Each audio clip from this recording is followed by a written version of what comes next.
Hi friends, இன்றைக்கி வெள்ளிக்கிழமையா. So evening 4 மணிலேருந்தே vlog எடுக்க start பண்ணிவிட்டு ஃப்ரெஷ்ஷப் ஆகிட்டு நானும் வாசல்லாம் பெருக்க வந்துட்டு நேற்று போட்ட கோலம்லாம் இருந்தது.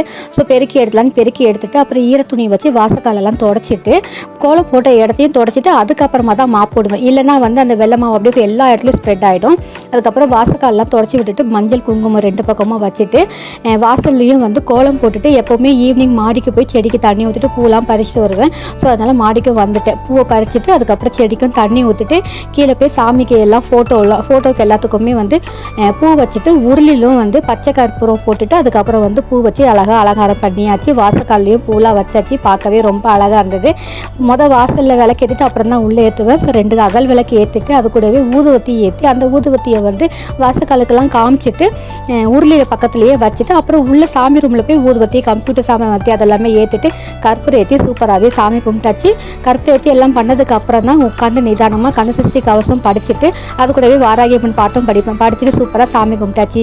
நீங்களும் சாமி கும்பிட்டீங்களா அப்படின்னா கமெண்ட்டில் சொல்லுங்கள். Thank you friends, by.